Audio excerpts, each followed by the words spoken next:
Recently I published a video on how an international student can become permanent resident of Canada step-by-step process. But wait a minute, I don't know why, but I never made a video on how an international student can come to Canada for study step-by-step process. So in this video, we will be covering step-by-step process on how you can come to this beautiful country and study in Canada. So without any further ado, let's start our video. So the first step you need to follow if you want to study in Canada is to give any English proficiency examination.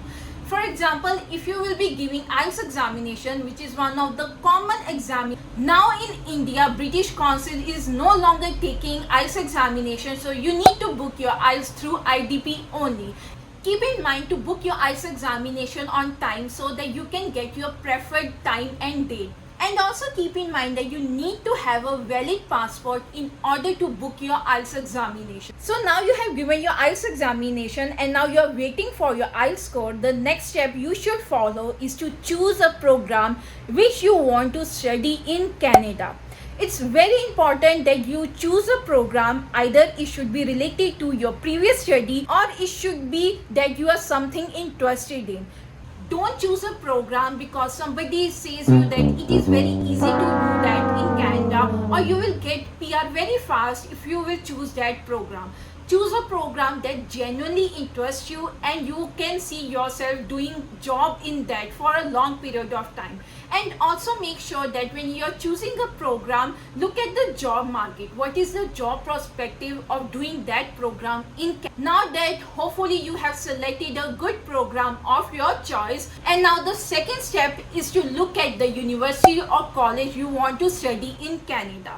And I think it is one of the main and the crucial steps. If you already have some province in your mind, then it is very easy to choose a college and university. Choose a university or a college which has a good reputation, which has a good ranking, is affordable if you are looking for an affordable university or college. But most importantly, that university or college should come under DLI list.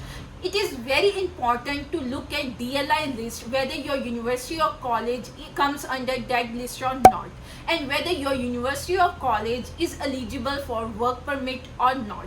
And while you are looking at the university or college and looking at the beautiful campus they have to offer, don't forget to look at the deadlines of your program and courses. It is very important for international students to keep in mind the deadlines of each department and university. And the second important thing you should look when you are looking for university and college, and if you have already selected your program, look at the duration of your program that is being offered by university or college, whether your program is for 1 year at that university, whether it is of 2 years at that university. So keep these things in mind so that you can plan accordingly. And the next step you should follow is to look at the admission requirement. Every university, every department will have their own specific admission requirement. Look at the minimum admission requirement for IELTS test.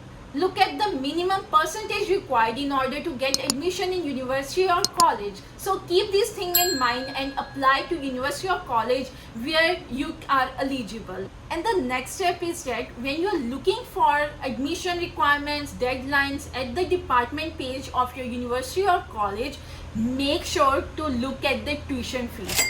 Very important. Finances are very important for international students. So make sure you look at the tuition fees, whether it is affordable, whether it is coming at your budget or not.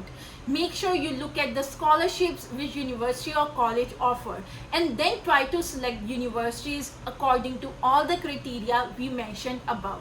And the next step is actually very easy. You just have to repeat the last two steps which I just discussed with you. Select 3 to 4 universities, look at the programs, look at the duration of programs and the tuition fees and the admission requirement. And keep in mind that you should apply to at least 3 universities or colleges. If you are aiming to a very competitive university and you think that it might be difficult for you to get admission but you still want to apply, make sure to apply to a safe university as well. And if you are gaining some value out of this video till now, please don't forget to subscribe and like this video.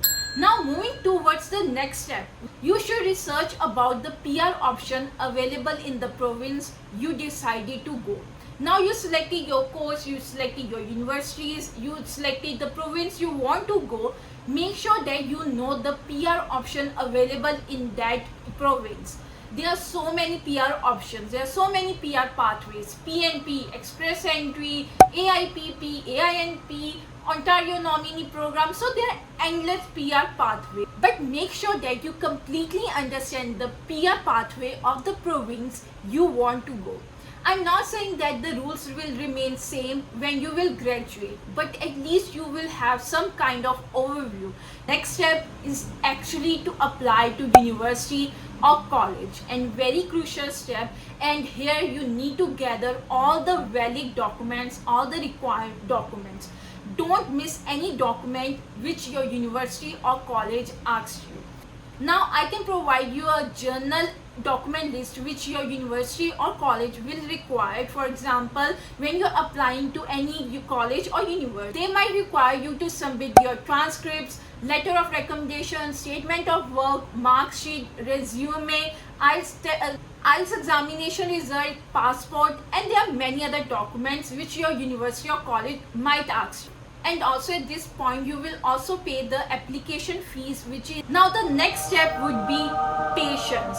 Yes, now you will get offer letter and you need to show a lot of patience, because university and colleges do take time to reply you back. Some university will give you offer letter after 1 month or 2 months, but some might take you 3-4 months. So keep your patience and don't lose hope. And at this step you will get your offer letter, and congratulations from my side. You will either get a provisional offer letter or you will get a final offer letter.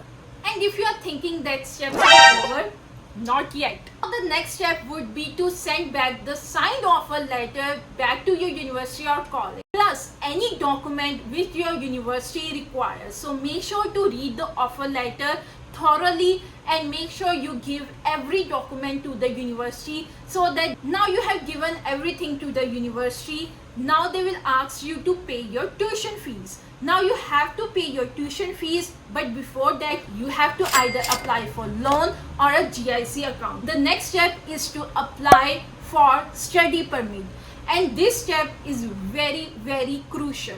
And I have seen recently that many students' study permit are getting rejected. So make sure to watch the video which I already made on what you should not do that your study permit get rejected. And then finally, when you get your study permit, you can book your air tickets and make sure to carry all the required documents, and then you can finally come to Canada first. So these are all the steps involved in getting admission in Canada. I hope you like this video. If you like this video, you know, please subscribe to my channel, like this video and share with your friends and family. Till then, take care and bye-bye.